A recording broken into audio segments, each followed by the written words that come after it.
Hello and welcome to round 13 of the 2020 Formula Virtual World Championship here from Spa-Francorchamps, Belgium.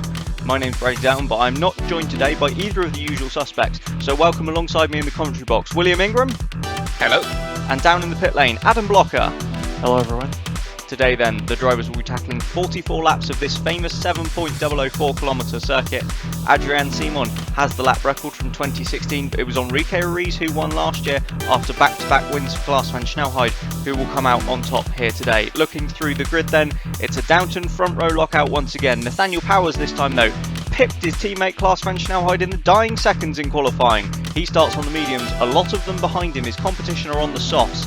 Adrian Simon beat Enrique Ruiz for only the second time this season to head row 2. Both of the Matheshaws, as mentioned, on the soft tyre, as are the two first, starting on row 3. Felix Perez this time ahead of his teammate Will Hoskins, as they were last time out in Turkey. On row 4 then, and taking up the best of the rest positions, we have James Vazquez. He has Puccio Giordano in the lead of the Westwoods alongside both of those teams aiming to move up in the Constructors' Championship, so a solid starting position for them. Johan Halverson starts from 9th in the North Star, and Nick Addison, with easily a season best qualifying for him and the Franklin team, starts from 10th as they look to move out of Q1. He is on the mediums though, keep an eye on how that goes for the Australian. The two Phoenix cars line up on row 6 then. Thierry Zylander ahead of Sergio Alvarez. Once again this season his qualifying's getting better from what it was earlier in the year. Elroy Wagner is the lead of the Lopez cars in 13th, while Jean Matson in 14th, he's on the mediums as well. Struggled to match his teammate, disappointed to be down on row 7. In 15th, the second of the Franklins, Enzo Dominicali, backing up his teammate. Strong pace from that team this weekend. They'll be looking to move ahead, as we say, of Lucas and Chima. Alar Kanga lines up in 16th position in the second of the Lopez cars. Carson Davenport, 17th in the lead of the Lucases. They'll be hoping that Franklin don't score. They really need to get ahead of them, as Garcia sits 18th on the grid in the second of the North Stars. Marcus Thunder lines up 19th, just ahead of Hunter Ryan. It was a woeful qualifying for Ocelot in what will mark their 100th entry to a Formula Virtual weekend, and they'll be hoping to improve from that. Olan Inman deputising for the injured Carl Beckenbauer, starts from 21st. He's on the extra soft tyres, brave cool there from Westwood. He's got Dominik Asviranas alongside. Nikolai Milkovic and Tumo Kinnaman for Chima line up on row 12. They've gone totally opposite on the terms of strategy. Milkovic on hards, Kinnaman on the extra softs, and on the back row of the grid, the two Arrow cars, Lewis Ellington and Takumi Takahashi.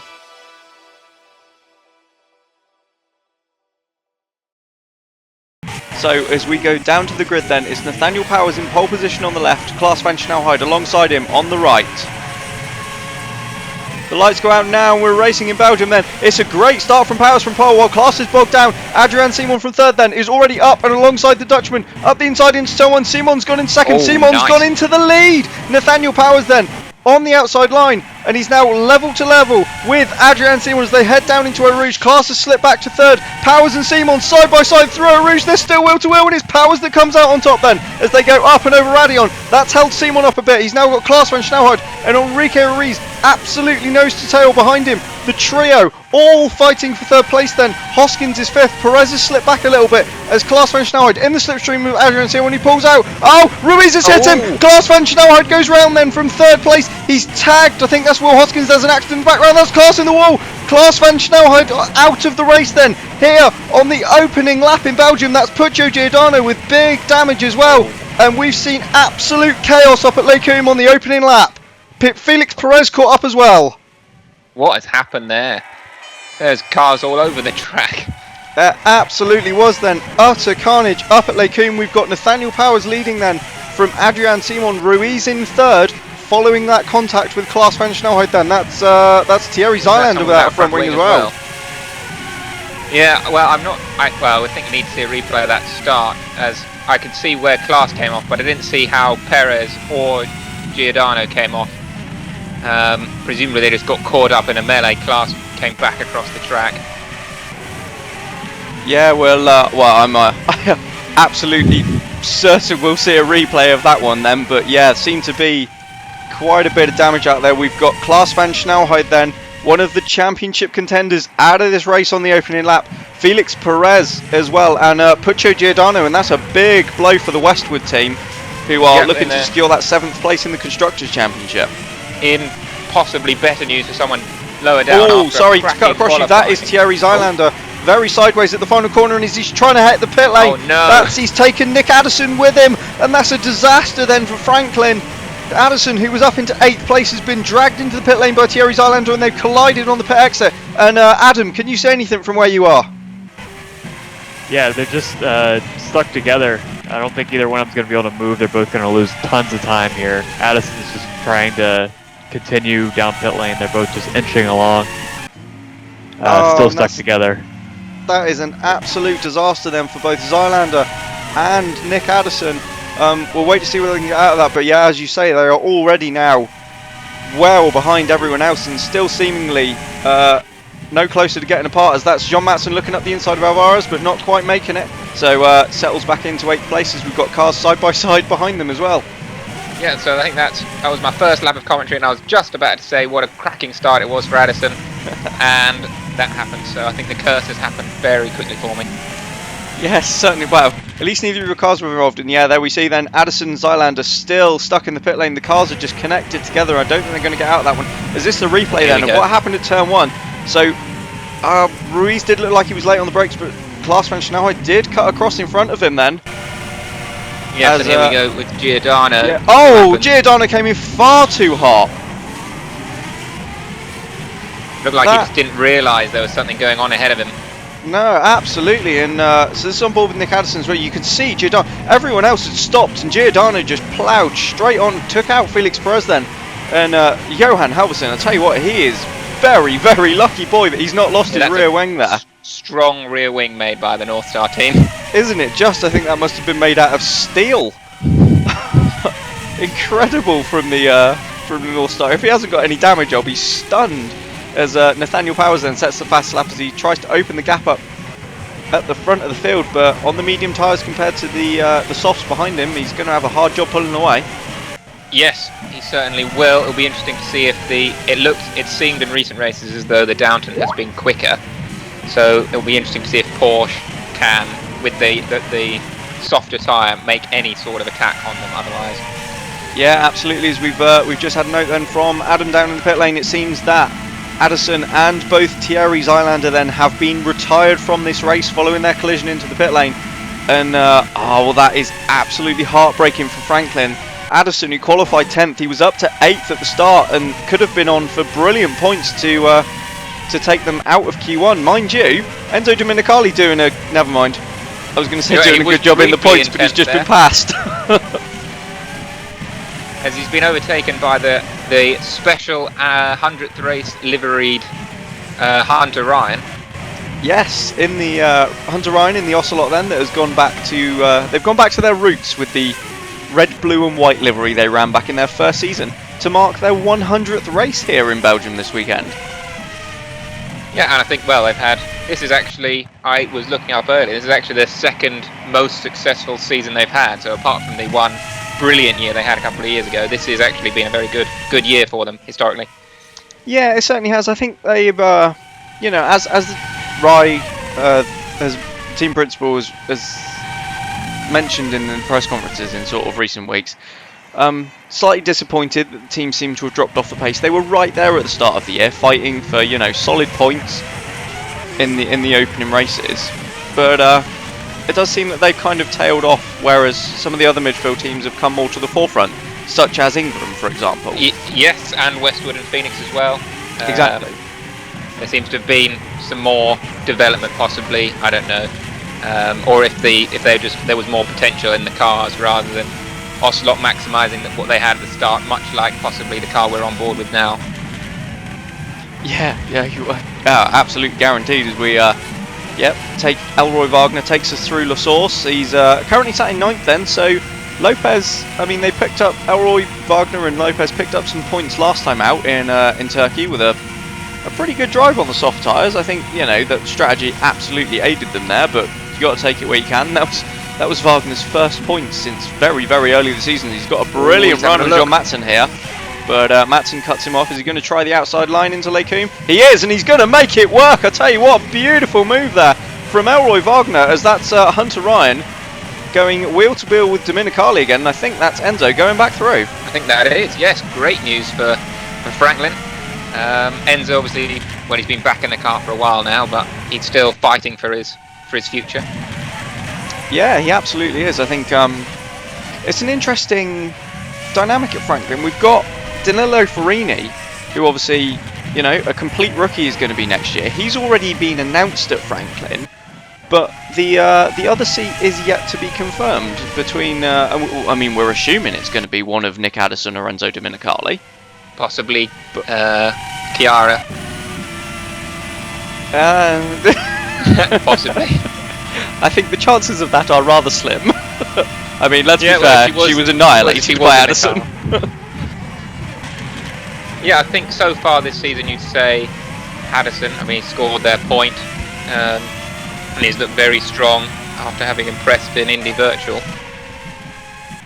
But, I mean, Enzo has more pedigree in the sport. Yeah, that's very true. He certainly brings a lot of experience to the team, does Domenicali. But, I mean, you know, maybe... I don't think he's quite matched Addison. Mind you, since he's been back, he has definitely performed better than he did in the first half of the year.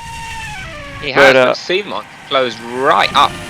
Yeah, he has, and I think he's going to try a move here then. Into Lecum, Adrian Simon down the inside. He is on the soft compound tyre, let's not forget. But no, Powers holds it then around the outside. I wonder if that's just going to put him a little bit off. But nope, manages to hold that. So Powers holds the lead then, but coming under real increased pressure now then from Adrian Simon.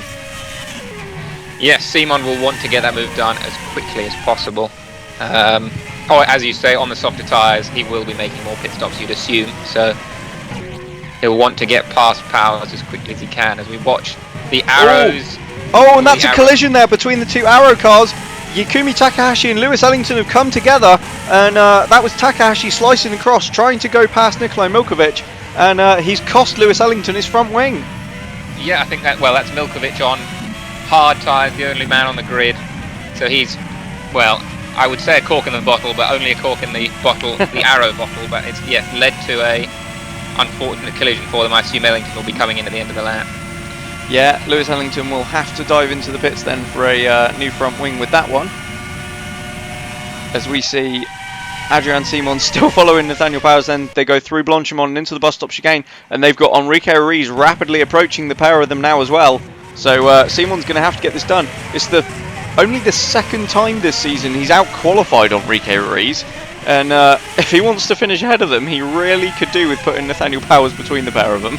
He really could. I mean, I think if he leaves it a couple more laps, Ruiz and Simon could very easily hold themselves up by fighting with each other.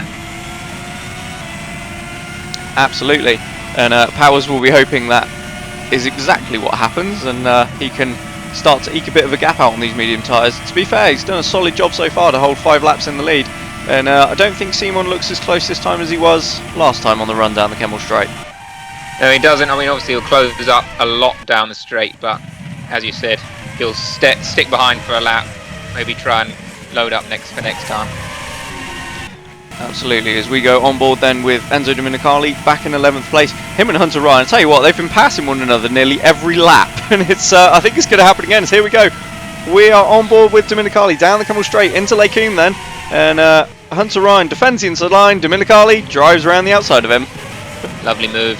Yeah, I mean, Domenicali, he's on the softer tyres, I think, so he will want to move ahead, especially as they've got quite a lot of company behind them. Garcia, Kanga, Davenport, Inman making his return, Thunder all right in behind them as well. Yeah, absolutely. Timo Kinnaman not too far back either in a, well, you know, currently doing a reasonable job in the Chima that's kind of dropped off in pace in the last couple of races. Yes, they've certainly dropped back since the start of the season. I think I remember both Ahmed and Lily talking about their rivalry going into the season as they saw each other, and one has gone one way, the other's gone the other. Yeah, haven't they just? As Adrian Simon now looks very close to the race leader then as they head into the bus stop chicane, but I don't think there's anything happening there. But yeah, he's close, isn't he? I think Simon's smelling his chance here, and to be fair, I should imagine his teammate looming large in his mirrors is it's probably spurring him on somewhat.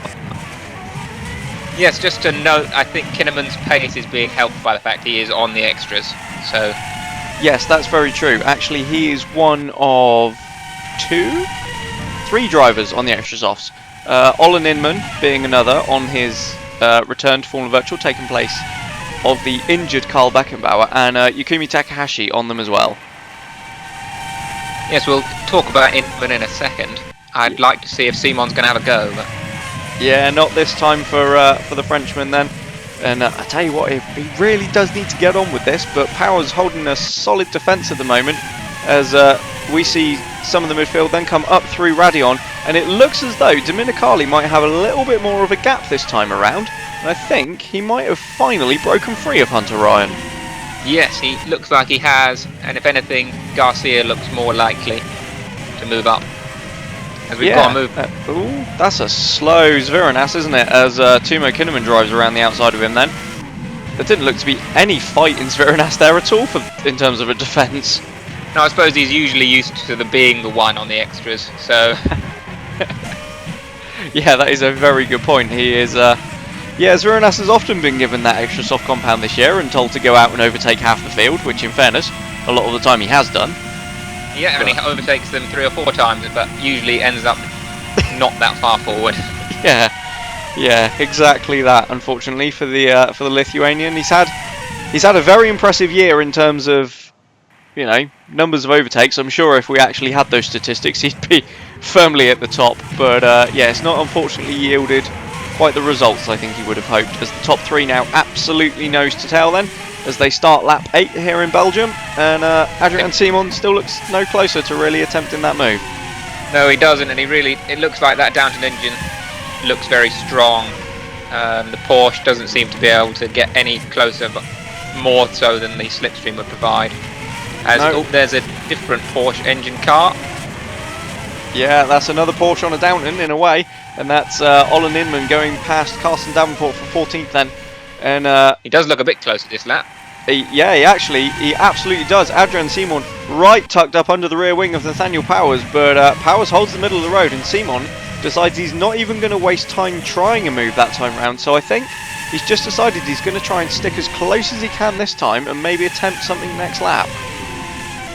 Well, yes, hopefully for him he will make, and for Ruiz probably, as he'll want to have a go at Powers as well. Yeah, almost definitely. As yeah, we were just saying, Olin Inman up into 14th now then. I think he'll have hoped to make a little bit more progress on this. In fact, he's just dropped back to 15th then, as Carsten Davenport goes round the outside into Lake Coombe. And I don't know if that was him trying to make a move forward, or if he's just defending the inside, which so far hasn't seemed to be a good move. Well, he did get ahead of Davenport on the last lap, so I think he was, yeah, he was trying to defend it, but obviously that didn't work out at all. But Westwood would have absolutely expected Inman to be far further forward than this. His qualifying was disappointing, I think would be the word. I mean, he wasn't an awful lot further back than Beckenbauer's been, but bearing in mind his practice pace has been, you know, relatively reasonable when he's been in the car a few times. As just going to keep an eye on this Simon Powers battle, because he's very, very close now as the Frenchman, but not quite making the move just yet. But yeah, Inman's been close in the few practice sessions he's had, and then he came here and he was actually given a race weekend, and it just kind of didn't work. Yeah, I mean, Giordano nailed that qualifying as well. I think 8th place is, yeah, that's the peak of that car's performance. And Inman, yeah, 21st was it, I think, on the grid. I think so, yeah. He would have definitely hoped for more. I assume he will be telling Lilly that he needs more time in the car, and we'll have another go next yeah, race. almost definitely. Sorry, I'm just going to cut across you. Powers defends the inside line then, and Adrian Simon sweeps around the outside, and we finally have a change then for the race lead. Yeah, he's taken his time, but now he'll want to get a move on, run away from Ruiz and Powers. And then, yes, as he's on the softer tyres, we don't know how long these tyres will last. The extras are still out there, so I assume it's a while yet. But yeah, you definitely imagine it's going to be a few laps. I think last year, if I remember rightly, the tyre compounds in order of sort of softest to hardest literally did, as that's Zviranas being demoted even further by Yukumi Takahashi this time. Yeah, the tyre compounds literally, I think, did 4, 3, 2, 1 in terms of number of stops. So I'd imagine before lap 11 the those extra soft runners will come in, so either the end of this one or next time around. Yes, and it's cars towards the back, isn't it, that have the extras on, and so far we've seen the teams, as you go down the grid, they can make them last longer, so it might not be completely representative of how far, say, the top teams would have gone on those super softs, or extra softs even. Yes, absolutely. I think Olin Inman is the highest driver in the order on the extra soft tyres at the moment. There's Nathaniel Powers. Well, I mean, he's still sat in second. Adrian Simon hasn't really run away with it at the moment, has he? No, it's about as far away as Simon was behind Powers, so I don't think he's really made any length distance. No, I'll tell you what, if Simon makes the mistake of covering the inside line, he might not hold this lead for an awful lot longer, but we'll see what happens as they come up to Lake Hume then, through Eau Rouge and up over Radion. Beautiful watching the cars through there, isn't it? Yeah, really nice. Obviously all the drivers love it, and yes, we love it as well, watching them. Absolutely, as no, Simon firmly holds the outside line. And I'll tell you what, these three squabbling, somewhat holding one another up, is keeping Will Hoskins very much in play in the first behind them. The American outfit seem to have just, I don't know if dropped off is the right word, but they've not quite been where they were right in mixing it with the Downtons and the Mathershalls in the last few races. But Hoskins is only 4 seconds back at the moment. Yeah, I think I'd say it's been more of a step forward from Porsche and Downton rather than a step back from first. It seems they've stagnated possibly somewhat. I mean, I suppose they thought we're only just on the coattails of the cars in front and we've got a big gap to everyone behind, so they could afford to focus a little bit more on next year perhaps. Yeah, that absolutely makes sense. You just need to look at it, don't you? I mean, Vasquez in 5th then as the lead of the midfield runners. We're on lap 10, but he is 10-11 seconds behind the race leaders. I mean, a second a lap is a pretty solid margin for those at the front. Yeah, a long lap, but yes, a second a lap. And yeah, as you say, Vasquez is at the front. Hammers is doing a very good job there, but he's at the front of the midfield, so everyone else is slower. He certainly is. I can almost hear the nervous excitement in your voice. Yes, yeah, 5th place would be a very welcome result, but obviously it's far too soon to be thinking about that, so I'll ignore him when I'm speaking, but I'll be looking at him the entire time. What tyres is Matson on, by the way? Matson should be on the mediums, so he's doing a pretty good job. I think he might be the highest medium runner after Powers. Okay, yeah, that makes sense then. I was just wondering why he had, because obviously he was in 8th a minute ago and we saw him get passed by Wagner, but I just found it interesting that he'd slipped sort of 4 seconds back now, but on the medium tyres to Wagner's softs, that makes sense. As into the pits, we've got the first of the extra soft runners. Adam, I think that's Timo Kinnaman. Yeah, hitting on the end of lap 10 means that he's unfortunately going to do a force stop unless he's able to stretch the other stunts longer. Looks like the other two guys in the extras, Inman and Takahashi, have gone an extra lap, so they could well be on for a 3-stop if they can keep up that stunt length. Yeah, that's a very good point actually. I hadn't noticed that, but well spotted. Both Inman and Yukimi Takahashi then have managed to extend this, and we are on to lap 11 now here in Belgium, so indeed if they can do that throughout the race, I mean that could save them a whole pit stop. Yeah, that could be vital, especially if the softs don't manage to make it to 2 stops, to the 2-stop strategy, then they could be getting a big undercut on all their rivals on the softs and only doing the same amount of stops. Yeah, certainly would be. What is the 2-stop window? Because I normally have Rob to maths for me, and Lap 15 is the safe 2-stop window.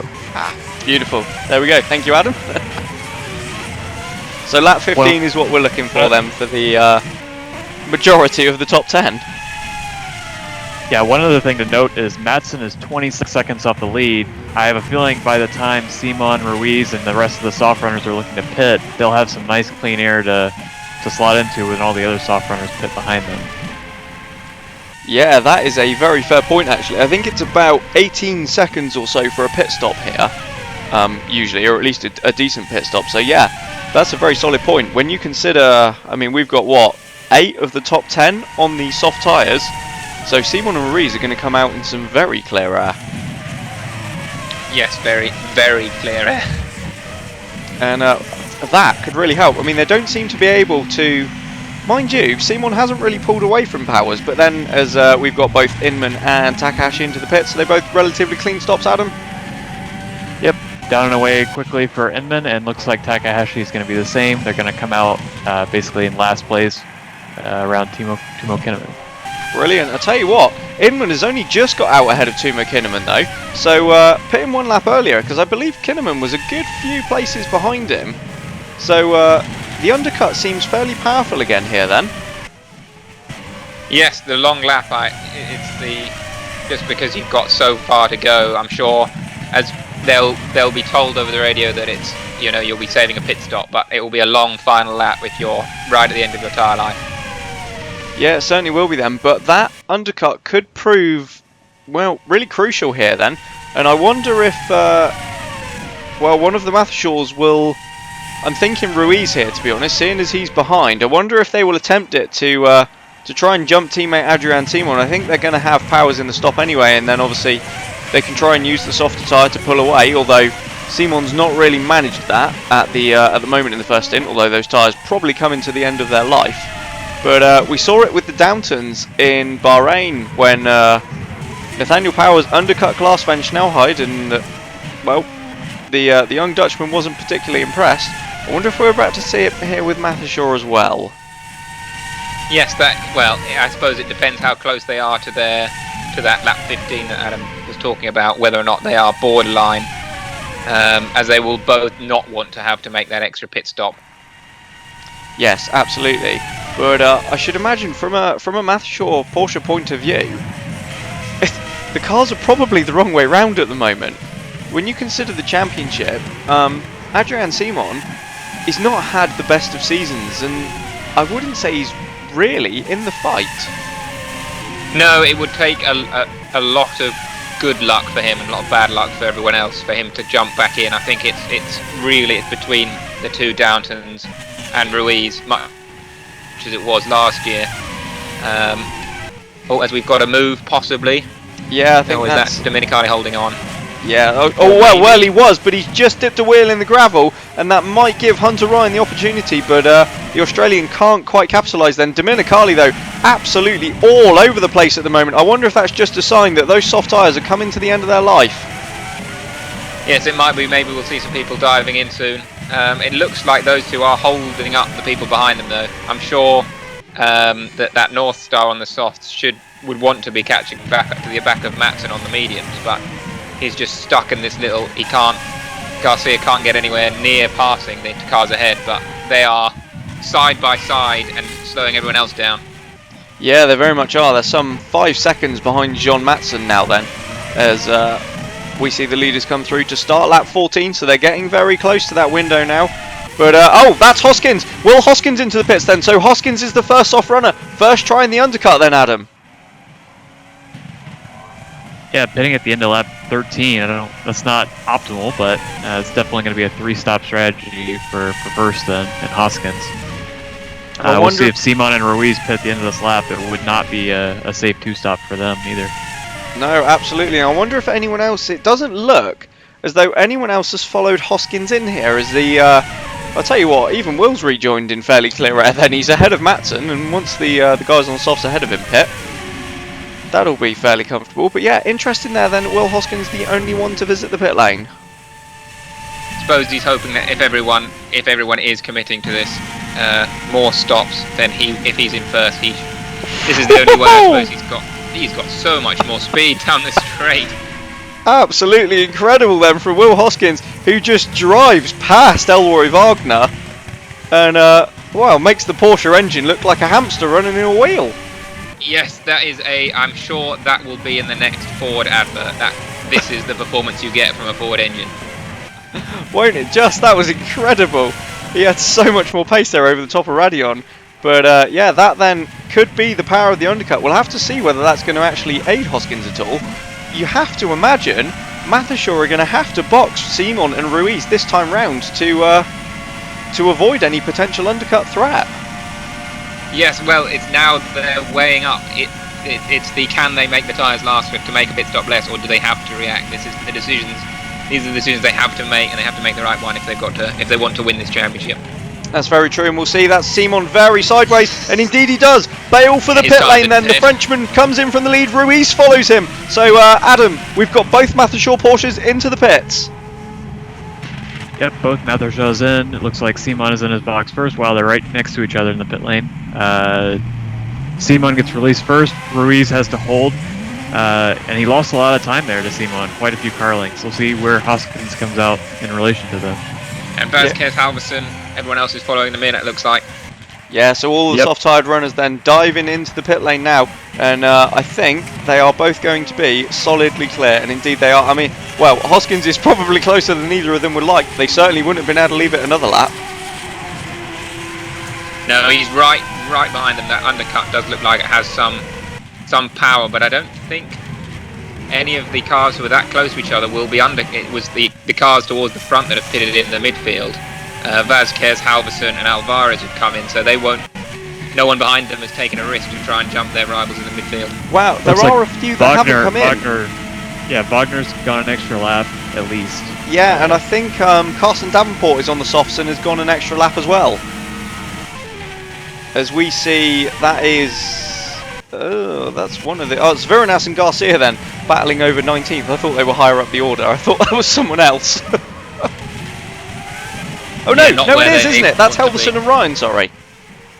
So it is, that's the squabble for 8th place then. So Johan Halverson on his fresh soft tyres was coming under attack from Hunter Ryan, who hasn't pitted yet, but Halverson, unsurprisingly, is able to ward him off.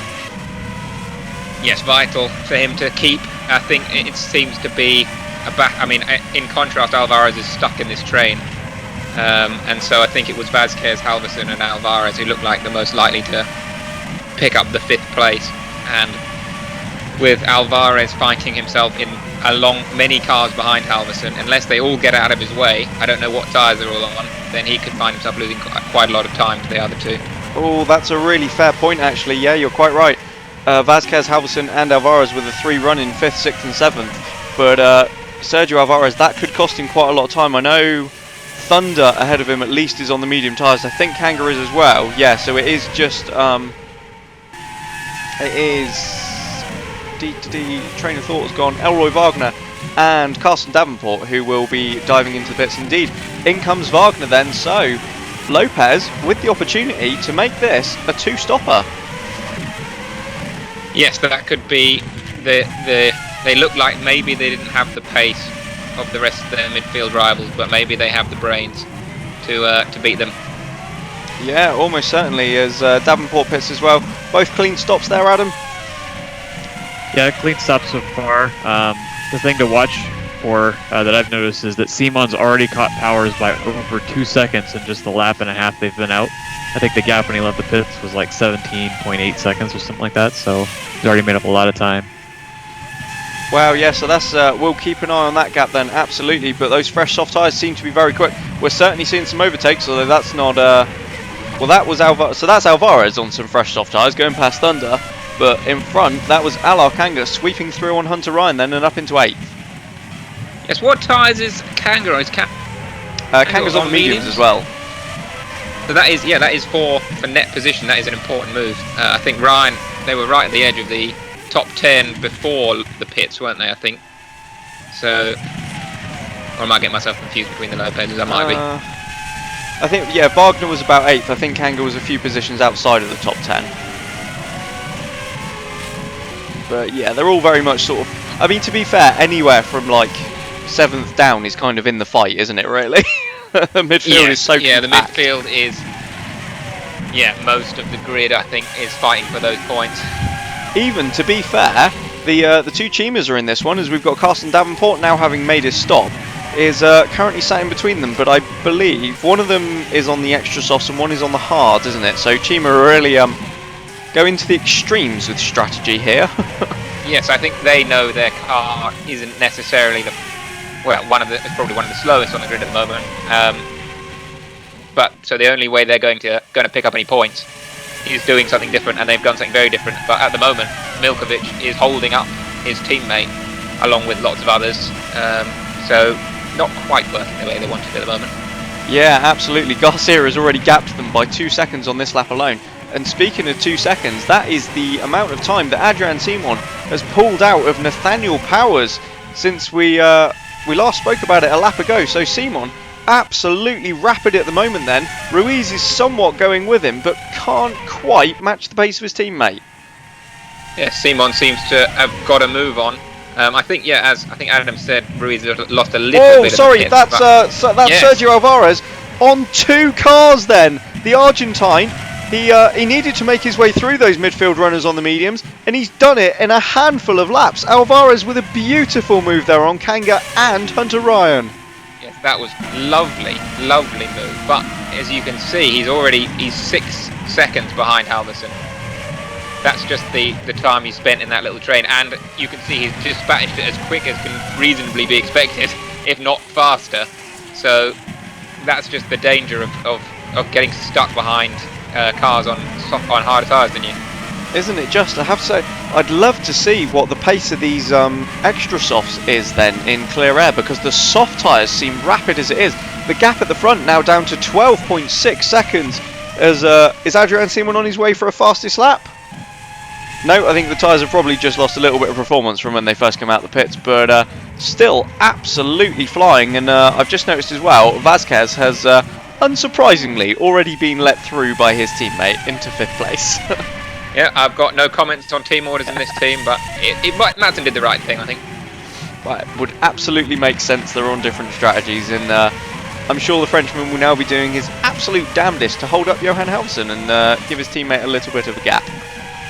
Yes, I hope that's what Jean's going to do, but I don't know how much. I mean, his tyres are going to be on. I mean, we can see the difference that the fresh softs are having. I mean, Simon and Ruiz are reeling in powers, so it wouldn't surprise me if Halverson quickly makes his way past Jean as well. Yeah, absolutely. And with those soft tyres then going to, I mean, for most of the field, lap 14, making it a 3-stop. But being as quick as they are at the moment, I think Powers' best chance here is trying to eke this out to a 1-stopper now. Yeah, sorry, I was just distracted by that almost move. Yes. I mean, he's got to make it to lap 22. That's still a fair way to go. That's true. It's a long lap. He's on the mediums, not the hards, as you'd think the hards generally deliver the 1-stoppers. Here we go. I think that's. Is that Zviranas getting past both Chimas? Is that what he's trying to do? I think he's trying to have a go, yeah. He's unfortunately, he's just got in the middle of them.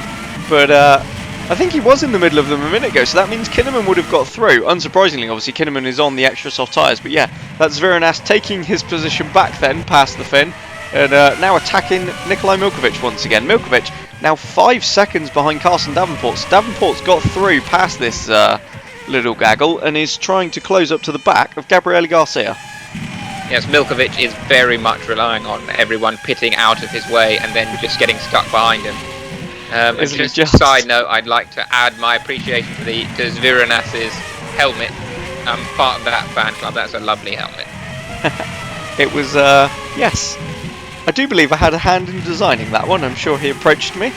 And, do you know, is it someone in particular, or is it just a horseman of any? It's not some Lithuanian hero or something? No, it was just an image that I found on Google.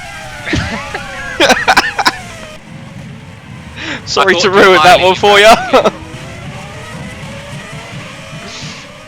As we see the little gaggle of cars then, the train led by Alar Kanga currently scrapping over 9th place. And I'll tell you what, vital points for all these teams.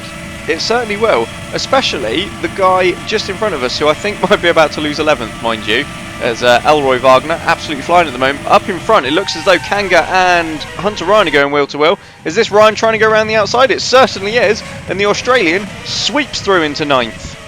It seems as though Ryan's been either overtaken or overtaken somebody else every lap.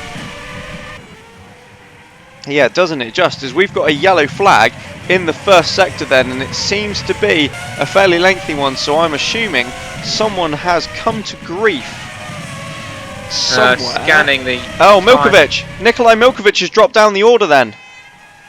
Oh yes, he's hemorrhaging time, isn't he? He's got to be parked up somewhere. And there we go then. Facing the wrong way. So out of La Source, yeah, and on the run down into Eau Rouge, for some reason, Nikolai Milkovic has ended up backwards, I'm assuming, and well, I guess we'll see a replay of that at some point, as we see the two Matthew Porsche cars running second and third. Ruiz is closed back in on his teammate, and I think the pace advantage they had over Powers seems to have just kind of dropped off a little bit at the moment. Yeah, maybe they knew they had to make the time up to make the strategy work, and maybe they've gone too hard. But Ruiz certainly looks faster than Simon right at the moment. Maybe he's going to fancy a move down this lap. He's very close, isn't he? He certainly is, and Ruiz then pulls out on his teammate, and I think the Brazilian is going to get this done even before the corner. Adrian Simon will try and hang it around the outside, and indeed he does, and had to come from behind and brake later to hold his position, but hold it he did, and Simon stays second then. Ruiz will have to try again. That's what Powers will be wanting to happen every lap. Absolutely will. That'll help him no end, as the gap currently just under 11 seconds then for the lead of this race, as this is Matson and Halverson going wheel to wheel. Halverson had just got through past the Frenchman, but Matson trying to take it back. Halverson holds the outside line though, and those softer tyres are far grippier at the moment. I mean, I think Matson has done somewhat of a job. As I said a few laps ago, Alvaro was 6 seconds behind Halverson. He's suddenly right behind him again. Oh, he is, yeah. That's a very fair point. As that was Kanga going back past Ryan, these two continuing to swap places. So here we go, this is the replay then, on board with Milkovic. Oh dear. And that was just really clumsy driving from the Russian. Yeah, he's an experienced driver. And he's caught up an arrow as well. Yeah. That was not one for the scrapbook, Nikolai. No, it certainly wasn't. Now, Milkovic is a former Ingram driver. Yes, I have. He's a former race winner for our team, but he made a mistake there, and it's ruined his strategy. He's had to fit in. The only way the hards was going to work today was the one stop, and he might still do one, but the time will take. The time he's already lost, facing the wrong direction, driving into an arrow. I think he'll be very lucky not to come dead last this race. Yeah, absolutely. Adam, did you see that pit stop? Was there any more damage than just the front wing? I think it looked like they just replaced the front wing. The team definitely checked the side pods and everything for any debris, but looks like everything was good, and they sent him back out. Brilliant. Well, that's... This is Ruiz. Is he going to have a go around the outside this time? I was going to say, Simon's covered the inside line now, and that leaves Ruiz clear to go round the outside, and round the outside he goes. Into second place then goes the former championship leader, and he will now be hoping to absolutely slice into that gap to Nathaniel Powers.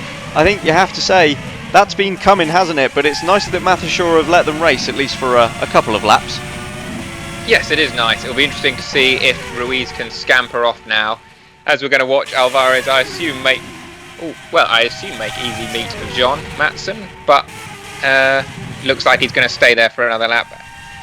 Yeah, Matson sat very firmly in the middle of the track there, didn't he? And not letting Alvarez by as that's Kanga and Ryan going at it again. Yeah, oh, and that's Thunder trying to take advantage of Elroy Wagner getting a little bit crossed up in the middle of the corner. But, oh no, Thunder's actually slipped down a couple of places, hasn't he? He was running in 11th. Yeah, one of those is Inman on those extra softs, making his way back up, but presumably he'll be pitting in very shortly, so he's fought his way back right to the edge of the points, which is what Westwood will want, but I assume he'll be back in the pits sooner rather than later. That is a very fair point indeed. Nathaniel Powers pits. Oh, yes, Powers in then. Oh, not enough. Yes, you'll want one more. He'll have to have a long second stint. Yeah, that's a nailed on 2-stop, 20 laps. Well, I guess 21 laps. But yeah, unless he can eke out the seconds and an extra lap, they won't pit on the penultimate lap. So it's still possible, I suppose. But yeah, likely a 2-stop. He's got lots of clear air, so he can nurse those tyres. I suppose it's whether or not he thinks that nursing them will just allow the. Oh, and Matson follows him in, so maybe the medium. Yeah, I'm just starting to think maybe this is the limit of the medium tyres then, as John Matson dives into the pits as well, and we've got, I think that's Inman in the background actually, so Inman on the extra soft tyre making his second stop. Although it looks like Kanga has made it last, both Lopez's it seems have managed to do the extra lap, which could prove massively important to them in the constructors. Yeah, Hunter Ryan and Marcus Thunder as well then have all done an extra lap here on the medium tyres, so this could be putting them on for a one-stop and possibly a very good result here today. Yes, I mean that means everyone except that's everyone has done a stop now, isn't it? So this could be the way they finish.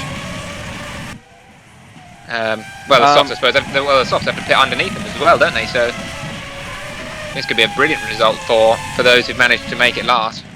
Yeah, it certainly could be. Well, I think this is going to be. I think this order is going to change an awful lot in the closing laps here, and it's going to be very difficult to keep up with. But we will absolutely do our damnedest, as we've got the two Matthew Porsches now up front. And to be honest, I think it's been a while since they've run in a 1-2, isn't it?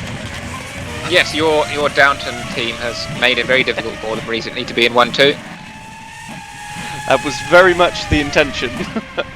As Ruiz leads Simon then, but not dropped the Frenchman.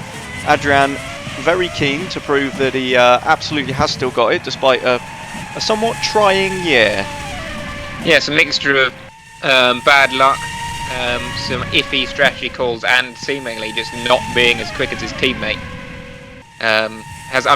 Does the fact that a world champion such as Simon resurrect the reputations of Ruiz's previous teammates somewhat? I think almost certainly, yeah. And this is something we've that's the two Lopez's getting crossed up. Alar Kanga trying to go for the pit lane has been caught by his teammate Elroy Wagner, and the pair of them now are losing time then as they head down the straight. Disaster for Lopez, disaster. Yeah, absolutely is then, as we've got Ryan and Thunder into the pits behind them. That's damage now to one of the Lopez cars, and that is Alar Kanga then. And I don't know how that's happened. Must have found a gap in the pit wall. Yes, I didn't know you could go in anywhere except the main entrance, but well, he's managed it, so he certainly has. That's a hell of a save.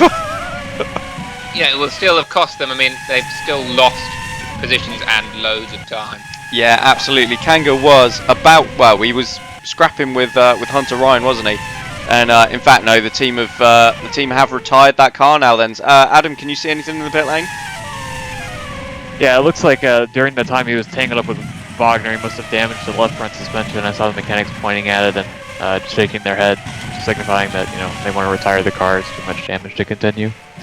Yeah, and that is an absolute disaster then, as you were saying, Will, for the Lopez team. They were looking like they might be able to take some strong points today, and strong points were absolutely going to be needed. They've already slipped behind North Star in the Constructors' Championship down to 5th, and are now some way adrift and are coming under serious threat from Ingram as well, who with Vasquez up in 5th at the moment, they could be on for a really good points haul and potentially moving up here today.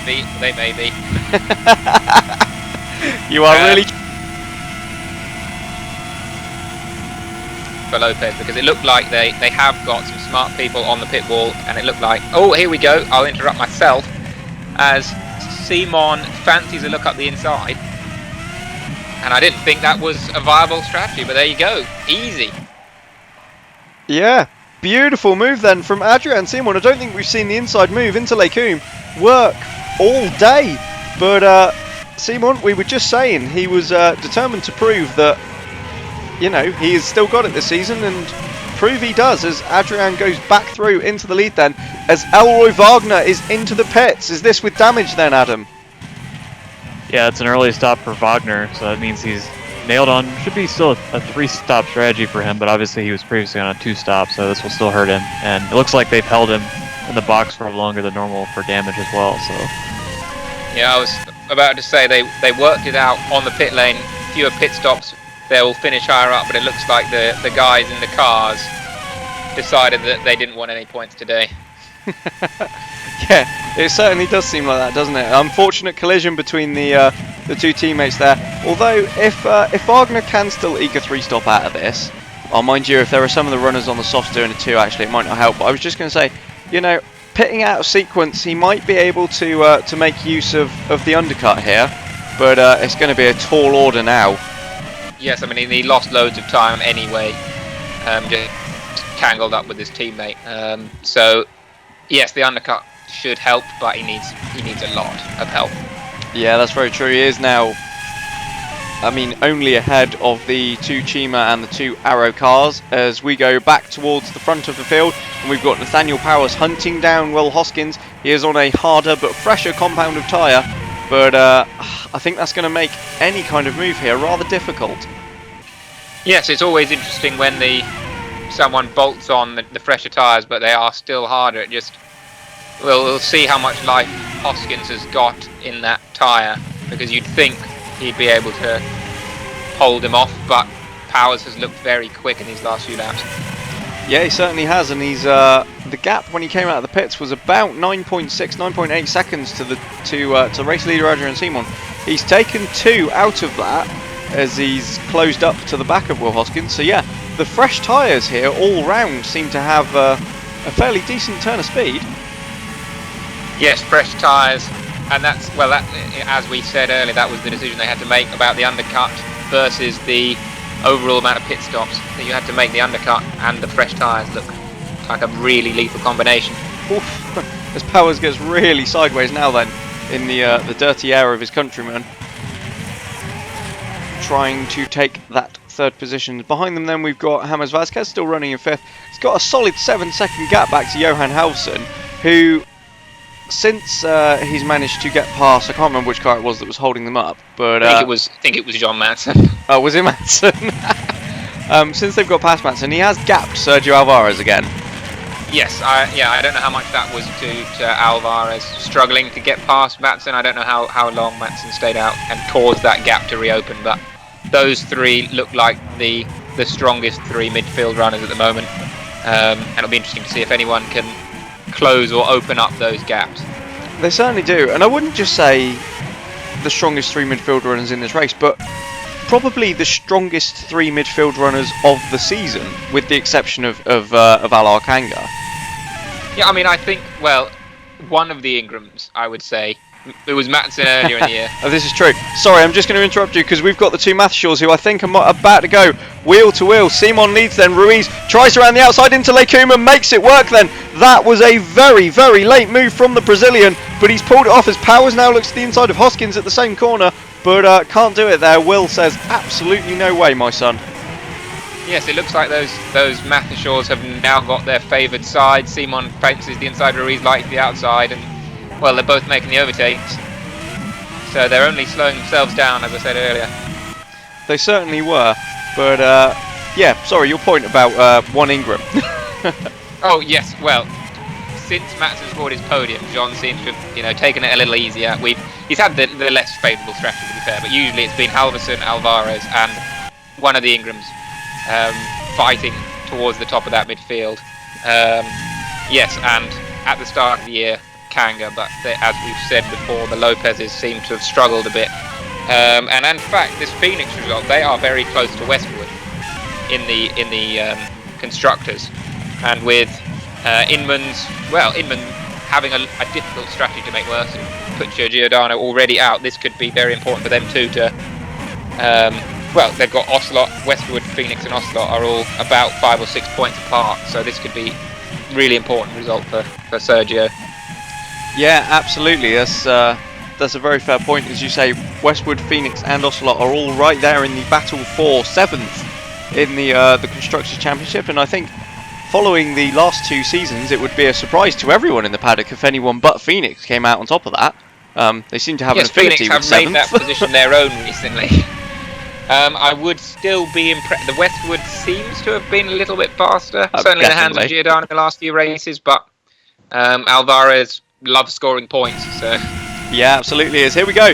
The 2 Mathshaws side by side again. Simon tries the inside line into Lecum, but he's not going to quite make it work this time then. Ruiz was late enough on the brakes around the outside as Powers looks to the inside as well on Will Hoskins, but again, still can't get it done. Mind you, the pair of them have just taken a second out of the race leaders then in that first sector alone.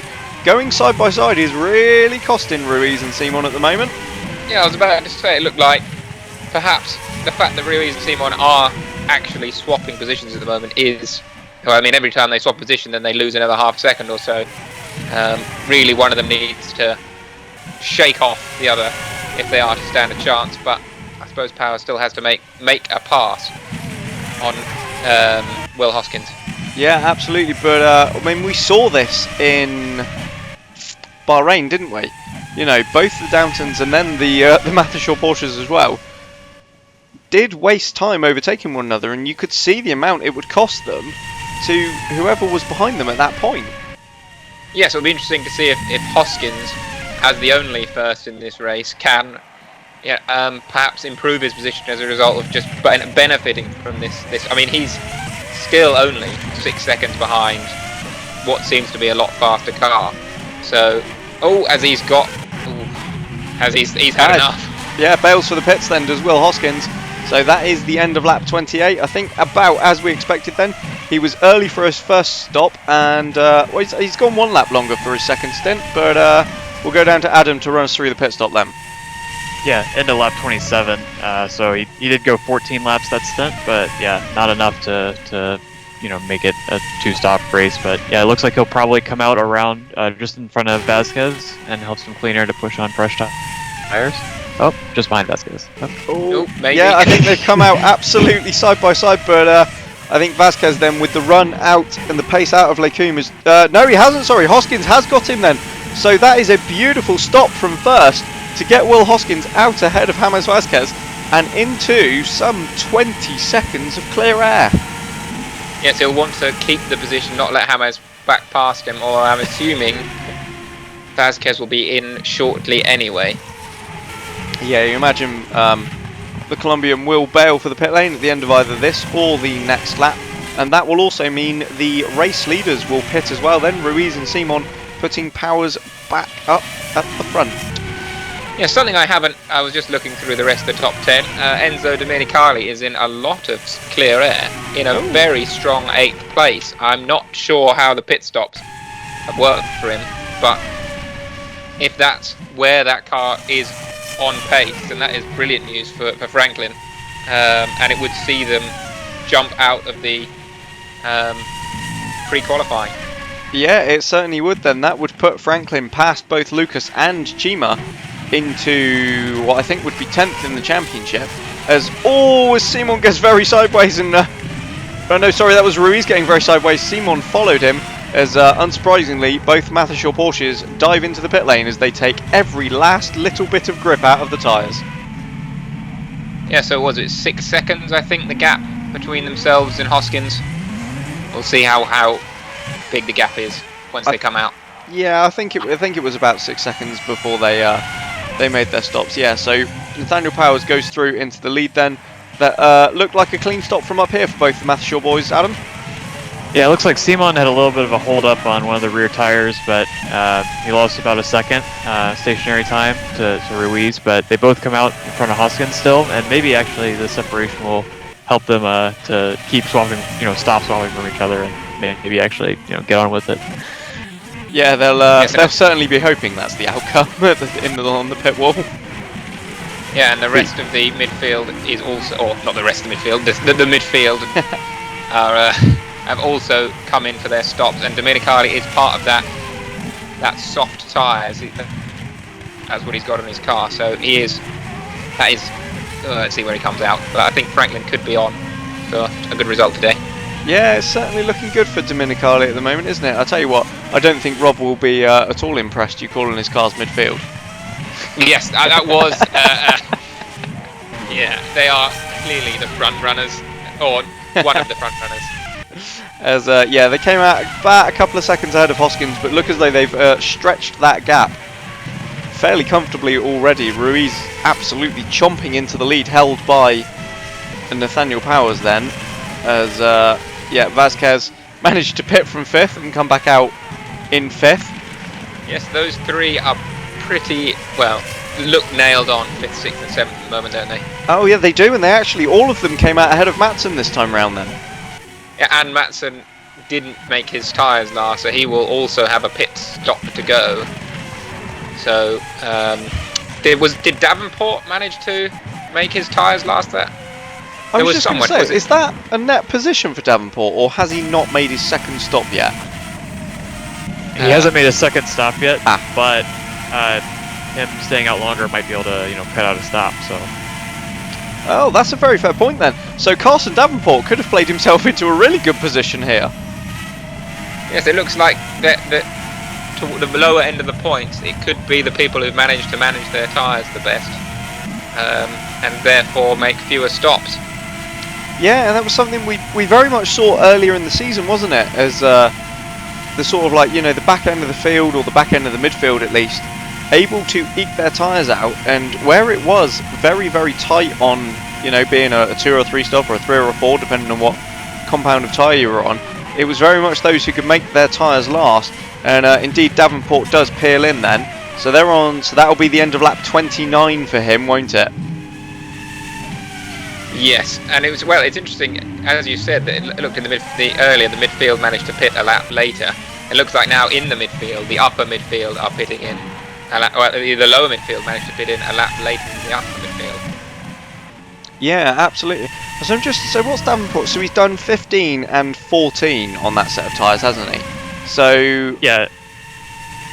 And so all he needs to do is 15 to the finish, and actually he won't do 14 because that'll be a pit on the penultimate lap, so he should be good on 2 stops. Yeah, that's a very fair point actually, and that's what I was just trying to work out. You got there far quicker than I did. Unless Davenport has a really bad final stint and can only do 13 laps, as Hoskins managed in the first stint of this race, he should be able to make this now on a 2-stopper to the end of the race on those soft tyres, and that could yield a very good result. Yes, the Lucases, that, well, yes, Franklin, they look like they might score points to jump Lucas, but Lucas themselves look like they may score points. So that could be, I'm sure Chima are very worried at the moment that they could be slipping back down. Yeah, it certainly seems it, and I don't want to be defeatist for them, but I'd be concerned for Chima if they slipped into Q1, I think. Well, I think Arrow looked like the strongest, or Arrow would be at least a match for them, but I don't know, AMR and Meteor, bar the odd great qualifying, haven't looked that good either. Yeah, that's very true. So although Chima haven't had a lot of pace, neither of the people they will be going up against. Yeah, that is a very good point. In fact, both the obviously both the Meteors made the race last time out in Turkey, but that was only because of the 8 people that participated in Q1, 4 were excluded from the session. Yes, that did help them out somewhat. And yeah, as you say, AMR don't look to have really had the pace either. They've had the odd, great performance. I think both Kovalenko and Schneider have made the field. I think Schneider's actually made the field twice, hasn't he? That sounds right. I don't have the info to hand, but yeah, neither of them showing particular pace. And in fact, actually, Kovalenko not even in the car. We should probably talk about this. I'm just going to see if Dominicali can make any move on Wagner, though. I think Wagner's going to hold the outside line here. I don't think Dominicali's going to manage anything of it, and indeed he doesn't. But yes, just on the subject of AMR then, Olan Inman isn't the only driver swap we had this weekend. Dmitro Kovalenko has had to vacate his seat at AMR to make room for Rafael Palau. Yeah, I'm not sure how you pronounce that one. I'll go with Palau. It was Palau in my head. Palau feels like the right. Yes, I mean, I don't know if he'll get the opportunity to show what he can do on race day, but it's another. Lopez have once again managed to feed their youth drivers into the field somehow, as they did with Lopez. Yeah, exactly, with Lopez. Palau is making his appearance, or his race weekend debut rather than his race debut. Yes, I do feel for Palau. I'm not entirely sure we'll see him make his race debut this season. No, it'll be a very good effort in that. Or alternatively, we've seen sometimes teams struggle to make the deadline. So maybe that's what he's got to be hoping for. Well, yeah, that's a very good point. Although, having... just bear with me, I'm just going to check back on the Q1 times a second, because I think... I can't remember because memory is atrocious, despite the fact it was literally only yesterday. I believe Palau was actually quicker than Schneider. Well, that does bode. I mean, I've just had a look at his junior career. He is a champion at third tier level. He won the Oceania Asia series, and he has won a race in the second tier, so he's got some pedigree. Yes, well, we will refrain from making more judgment until he actually manages to get a race under his belt. Yes, absolutely. But yep, checking back, he was 2/10 quicker than Finn Schneider in Q1. That is very impressive. Schneider has got it's taken a bit of a dent this year, but that's mainly due to the car. He has got a good reputation, Schneider, and that's a good benchmark to be 2/10 up on that. That is impressive. Yeah, especially on his first run out in the car. So we shall look forward to seeing Plough at the next 3 races. He will be finishing the season in that car. He won't be getting next season because it's already been announced that another Lopez Junior in Max Mayer will be driving alongside Finn Schneider in the AMR next season. Yes, and I think, have they announced their other? I think they said Kovalenko will be their junior driver. Have they announced who will be? Will it be Schneider continuing along there? It will, yeah. So Finn Schneider will remain in the car alongside Max Mayer. Yes, well, it'll be interesting. I think Mayer is having a better year, isn't he? Than yeah, Mayer's kind of just on the fringes of the championship fight in VWRS. Yes, so well, him and Danilo Ferrini obviously will be making their and Jules Barkley, I think, was he announced the other day? Yes, he was. Be stepping up as well. So that's 3 of the current top 6. Vokolin's obviously already been there. Yeah, I'll be surprised if Vokolin gets another appearance. I mean, he's proved himself to be more competent than perhaps his Meteor appearances gave him credit for.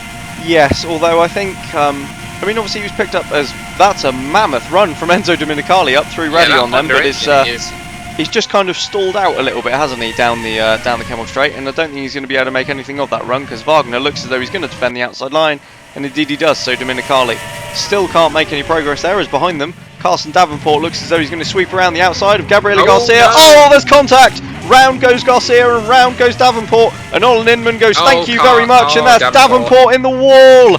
Carson Davenport then, who had made... I mean, he'd done the hard work, he'd got himself on for a 2-stop strategy. Garcia's car as well. Yeah, Garcia doesn't look as though he's going to be able to move. Oh, he's put the car in neutral. Has he fired it back up? Turn it off, turn it back on again, lad. Yeah, Control-Alt-Delete, Gabriele. But I don't think, as we've got the leaders now approaching this, so this is Nathaniel Powers then, behind one of the Arrow cars, and God, I hope Garcia's moved. Yeah, and the yellow flags have gone, so it looks as though Garcia has cleared the car away then. It was just a Davenport tyre on the side of the road. Yeah, but that's a disaster for Carson Davenport and for Lucas, who looked as though they had absolutely nailed the strategy here. Yeah, that's really disappointing. We're seeing it again. He's just taken, he's not really left any... No, he's just turned in a little bit too early, hasn't he? He's picked the apex. Yeah. And then, yeah, it looks like they just didn't have the turning circle to not go into the wall there. Yeah, Davenport then turning in too early there on Gabriele Garcia, and then as he was trying to recover, I think just very much like Klaas van Snelheid on the opening lap, just catching that inside barrier and damaging the suspension on the right hand side, which has really unfortunately put him out of the race then. Yeah, that's strange. Carson's is an experienced driver, been here since the start, on and off. It's strange that he knows when you're in the lower ends of the midfield you need to be more circumspect than that. Yeah, absolutely is.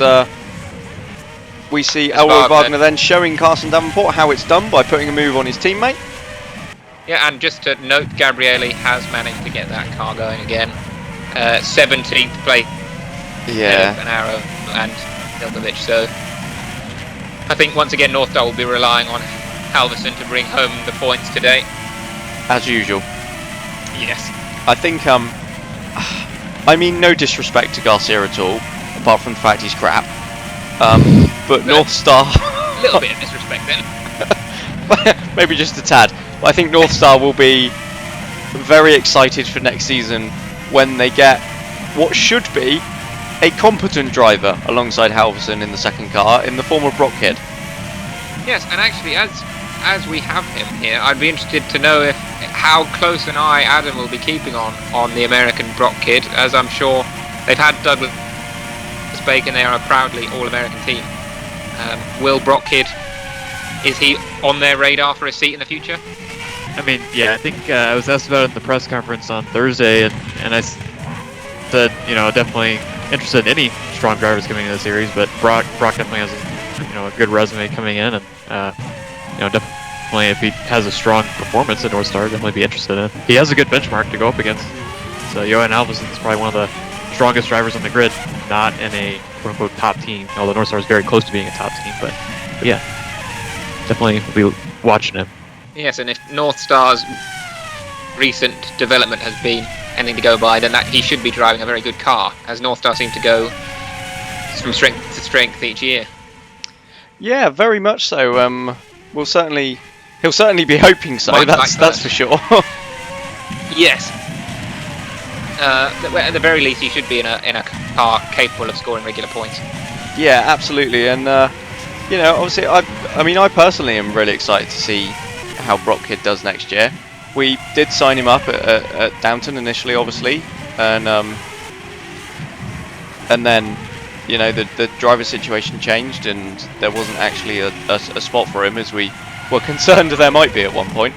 But deal's been struck with North Star and Kid going there. I mean, I don't think First will be the only team keeping an eye on him. We absolutely will be as well. We're a lot of respect for Brock Kid.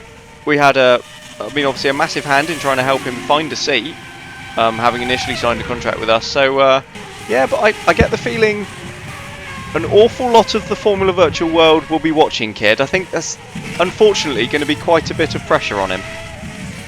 Yes, and I mean, Takahashi and Addison have done well coming over from the Indy Series, but neither of them have been in top cars. So it's been hard to gauge exactly how strong they are, especially Takahashi in a new team. So if Kid is good, then perhaps we could see more drivers being poached. Felipe Cesar for one. Yes, absolutely, and I know Cesar has had an eye on trying to step across into Formula Virtual. Whether any team will pick him up, not quite sure, but there are rumblings that teams are interested, so we'll keep an eye on that one. But yeah, as you say, both Takahashi and Addison have done remarkably well. Addison, in the first part of the season, absolutely put Dominicali to the sword, and Chiara Thunder was never really a threat. Dominicali's been a little bit more on Addison's pace since he's returned, but I think Addison has still kind of had the measure, while Takahashi has gone up against Lewis Ellington, who is a former double race winner, and he's beaten him there as well, pretty much. He has, but we were just watching there, Domenicali and Thunder, as we were saying earlier, those two teams in a fight for not being in pre-qualifying. So Domenicali on the softer rubber will want to get a move on it. This looks like Ruiz getting stuck behind an arrow. Yeah, and this will not be helping at all as Ruiz tries to go around the outside, and that's got to be Lewis Ellington, hasn't it? And finally Ruiz. Oh, that's Ellington heavily into the wall then, trying to get out of the way of Adrian Simon, and Lewis Ellington has slammed into the wall. Oh, and I think that's Hoskins has hit one of the wheels that's gone over the catch fencing then on the run down into Eau Rouge. That looked like a big one for Lewis Ellington. He seemed to be almost caught out by the fact that there were multiple Porsches coming up behind him, trying to keep well out of the way. Kept too far out of the way. And almost just didn't see the massive, great big concrete wall looming towards him. But yes, well, maybe that redeems Nikolai Milkovic somewhat. It's quite easy to avoid it, but not as easy as you may think, as we've got as a Lopez coming in for his pit stop. Yeah, I think that's Wagner then, who is obviously off strategy. So this should be Elroy's final stop, but pitting from, I think, what was about 10th position. That's just going to be a hard effort. Here we go. Oh, he swerves into it almost just to get out of the way of Enrique, doesn't he? Yeah, I think that was a classic case there for Ellington, that he was watching his mirrors and not the track ahead of him. He was clearly in the left-hand mirror to try and move out of the way and drifted over to the right. Didn't quite realise how far over he'd gone. Yeah, I mean, this is now, I don't know, do Thunder and Domenicali have to stop again? Well, I think Thunder's on the medium, so I don't think he does. As for Dominicali, I can't remember when he last pitted. But I mean, if neither of them have to pit in again, Matson in front, I think does have to pit in again. That will get them out of the way. And Ryan as well, I think, is on the so this could be medium. Oh no, Ryan's on the mediums, isn't he? Yeah. So this could be Thunder and Dominicali are fighting very hard for this. This is a very important battle down the bottom.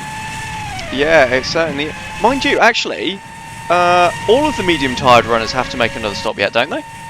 I think the early mediums managed to do. I think well, Adam, as our pit lane man, might remember better, but I think Powers, Matson, and a couple of the other ones didn't make it, but some of the ones further down the grid did manage to extend their lap till lap 22. I think Hunter Ryan might be the one that could go on one stop. Obviously Davenport was as well, but... Yeah, Davenport was the other one, yeah. Yeah, well, Davenport was on the softs, wasn't he, I think? He'd done his 2 stops, but was going to be able to eke it out to the end, but oh yeah, that's right. Yeah. decided he didn't fancy that one. Maybe he'd So had one enough thing with- driving around Belgium. One thing with Wagner is anyone that has to pit still, Wagner is getting a pretty massive undercut on those guys, so he might be able to actually make up quite a bit of time with this early stop. Yeah, that's a very fair point, actually. And what have we got? It's if we think it's about 18 seconds for a pit stop, so he is already net ahead of Thunder and Dominicali if either of them have to come in again then. Yes, I was just about to say that the 5th, 6th and 7th looked like they're the lot that they were, but Halverson had closed right up to the back of Vasquez. But we have just seen why. There is a very slow-moving Chima in between them. That's got to be Mokovic. Which has, once again, the gap opened up a little bit. Just Halverson was stuck behind for maybe 4 or 5 corners. And he's, 3 seconds has opened up. So those 3... Vasquez, Halverson and Alvarez are still fighting each other for 5th, 6th and 7th, but I think 8th place is very much up for grabs. If Matson can't extend his stint, then Ryan or Thunder could, that's 8th place, 4 points, that definitely jump them up. Yeah, it certainly would be. That would be a huge swing for, well, really any of those teams. Ocelot, Lucas, Franklin, you name it, in the Constructors' Championship, as we've got, that's Powers just putting a lap on Garceau. Trying to. See, and Gabrielli wonders why I don't like him. Well, yeah, at the very least, Gabrielli didn't, he knows not to chop off that apex, having just been, was it him who got chopped? Yeah, I think it was. He knows to leave a gap at least, even if he is refusing to be up-lapped. Yeah, although I think that cost Powers quite a bit of time, I think. I'm sure that gap was 5 seconds when I looked a second ago. Yeah, 1 stop left for everyone, isn't it? And the top 3. Yes, that's a very good point, actually. And who will it be that comes in first then? I think it will be Powers, won't it? If it's Powers, I think this race will be his to lose.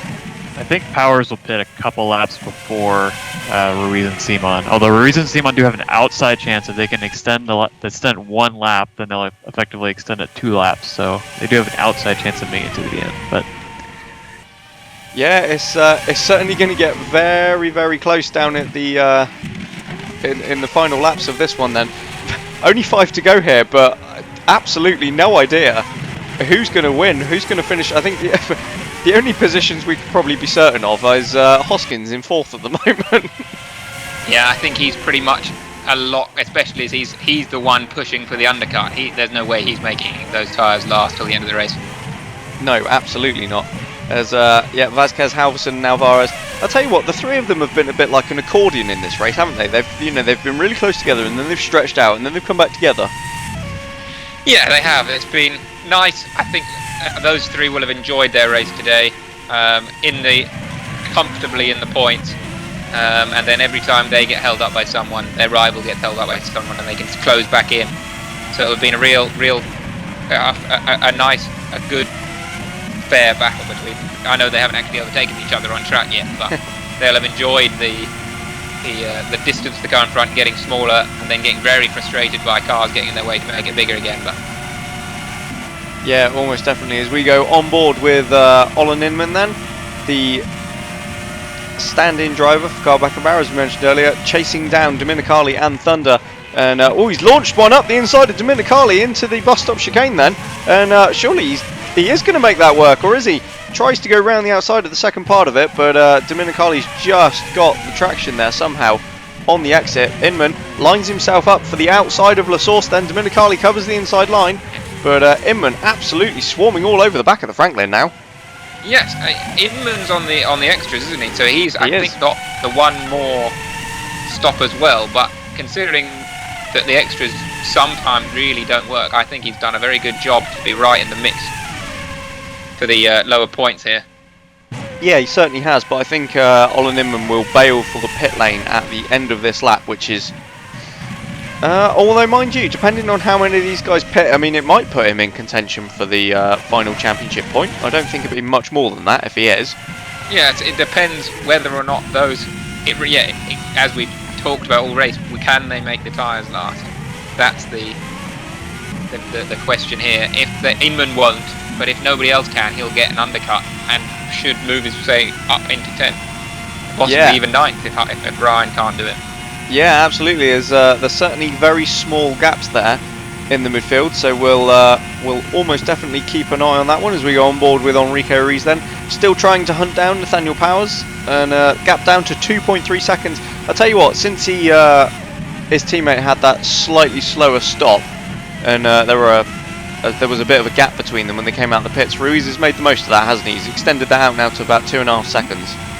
Yeah, he looks the faster now, doesn't he? Interestingly though, I think he still hasn't managed to catch up to Gabriele Garcia, but he is slowly catching up on Perez, so Garcia's pace at the moment is front-running pace. He just happens to be in 17th. No, I don't believe it. That is Gabriele Garcia just up the road, isn't it? Do you know, I think it must be, yeah. And yeah, you're quite right. He's not actually dropped back at all from Nathaniel Powers. Garcia must be on fresh tyres. It's the only thing I can think. Yes, but even so, that well, it says it's something for him to be able to drive at the same speed as the faster cars. I'll give him that. Fine, as long as he doesn't get in Nathaniel's way. Gap now down to 1.5 seconds. So Ruiz is really catching now towards the end of the stint, and that surprises me because the soft tyres had normally sort of dropped off by this point in the opening stint. Yes, well, this will be, can he dispatch Garcia? Oh, he won't need to. He's coming in first. Oh, so Ruiz then, Mathershaw have pulled the trigger here and are going to pit Enrique Ruiz first then. Adam.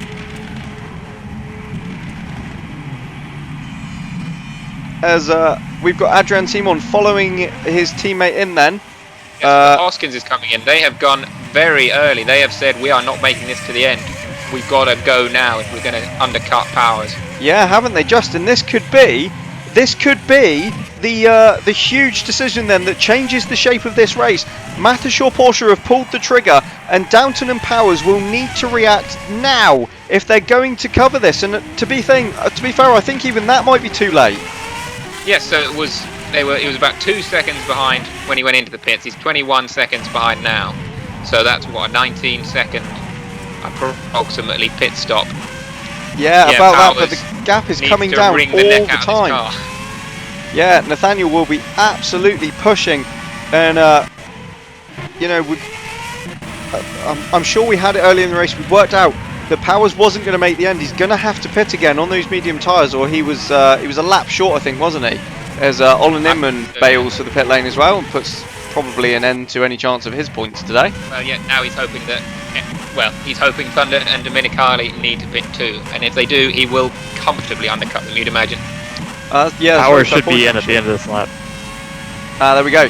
So, yep, thank you, Adam. We expect Nathaniel to pit at the end of this lap then, but the gap between him and Ruiz is already down. It's under 19.5 seconds, so even if they do, this is going to be really, really close at the front then for the win here. Yeah, this is very nervous. I'm not even got a horse in this race and I'm nervous. Nathaniel Powers then into the bus stop. It's sideways. That's an indication he's coming into the pit lane, and indeed he does then. Feeds it between those barriers, and Nathaniel Powers aims for the pits. Enrique Ruiz flies down through Blanchimont into the bus stop chicane, and this is all about the pit crew now. What can the Downton team do? Adam, does it look like a clean stop?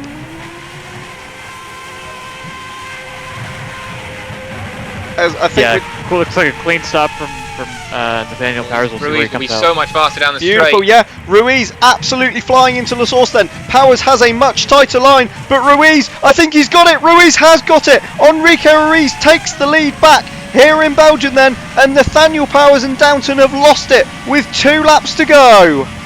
Yeah, what a call from the people on the pit wall. I don't know if that was Rob's call, but if it was, he has played a masterstroke. I think based on how we've seen Hoskins' pit stops play out, that was his time. They should have been pitting in this lap, but they went a lap early. They got the undercut, and they've got the place. They've got the lead. Can he hang on? Yeah, absolutely was. That was a masterstroke of a call from the Mathishaw Porsche team, and having not won a race since when was it? Was it Spain? Can't have been that long, can it? Well, maybe it has been. I'm just going to try and check. Yeah, it was Spain. Was it Spain the last time they won? So 5 there we go. races have gone by. Yeah. Mathishaw, despite having the easily the quickest car earlier in the season, they have been caught and somewhat passed by Downton. They've not won since Spain, but a brilliant strategy call then has put Enrique Ruiz well on course for his 5th victory of the season here today then. Nathaniel Powers though has got the gap down to under a second. Powers is not giving this up, is he, despite the harder compounded tyre? He's not, and we've got battles throughout the top 10. Alvarez came out just behind Hunter Ryan. He'll be wanting to dispatch him. Thunder and Domenicali both on for points as it stands. But I think if Franklin only score the 1 point, Chima have a 12th place to Franklin's 13th. And actually, they had a 9th anyway, don't they, Chima? Yeah, they do. Yeah. I think they will need another point. Domenicali will want to get past.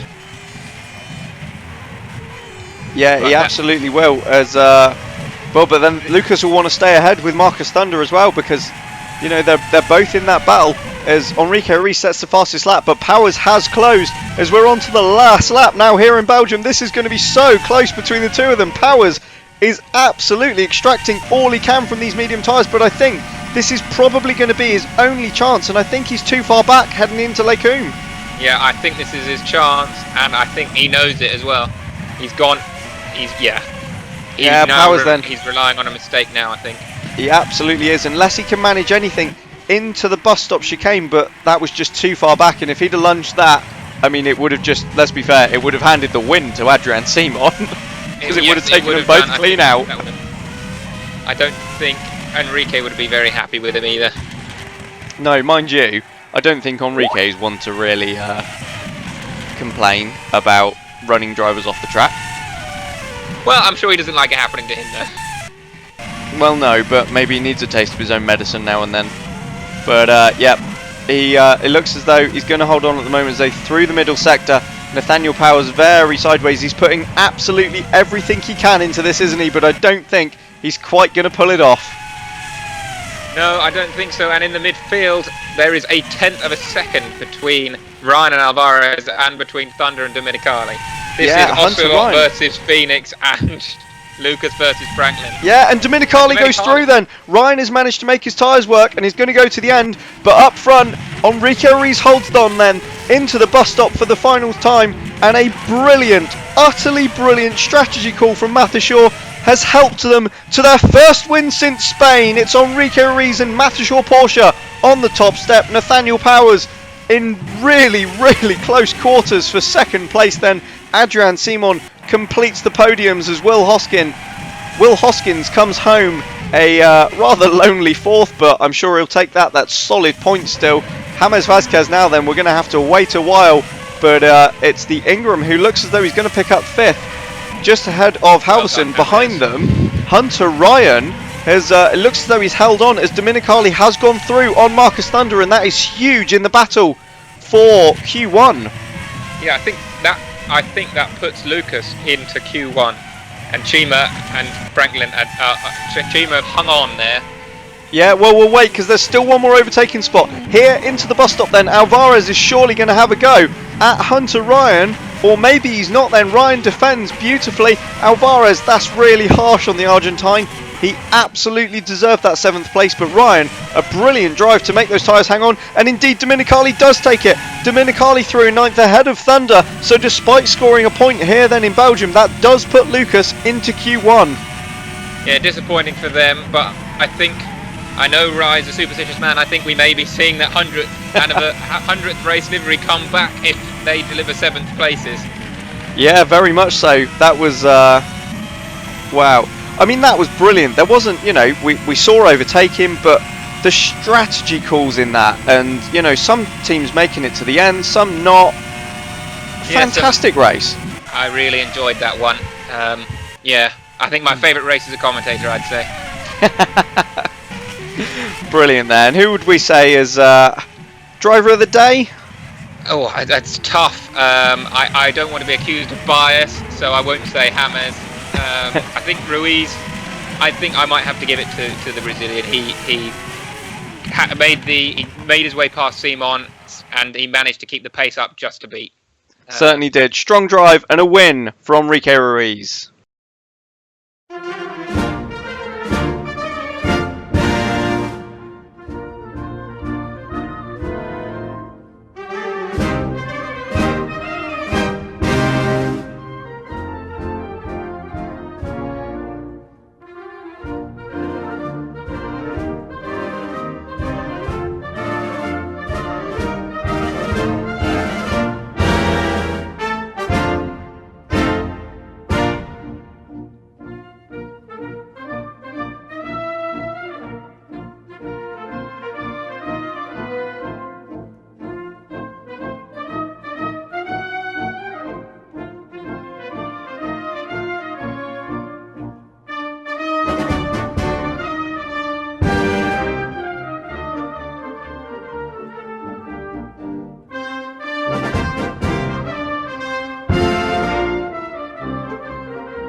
So there we have it then. Strategy puts Enrique Ruiz and Matheshaw back on top as he just holds off Nathaniel Powers to the line. Adrian Simon completing the podium then, while some strong midfield runners getting points. Vasquez, Halverson, Ryan, Alvarez, and then Dominicali and Thunder rounding out the points. That is important at the bottom of the Constructors' Championship, as we see there the big name retirements. We've got Kanga, Addison, Zylander, Perez, Giordano, and crucially Klaas van Snelheid.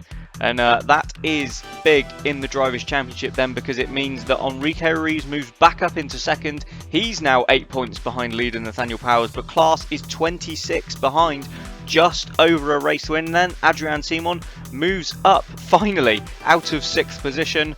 James Vasquez gains a place for the 3rd race in a row. Enzo Dominicali there with his 2 points shoots up 9 spots into 19th in the championship. Olan Nimman obviously with his first race of the season has moved up places as well. And then in the Constructors, well, Downton's lead has been slashed to 41 points between them and Spa-Francorchamps.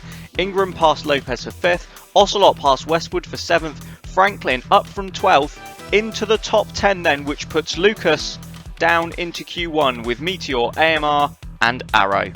But that's all from our race here today in Belgium. So from me, Will and Adam, thank you for joining us, and we'll see you next time for round 14 from Monza, Italy.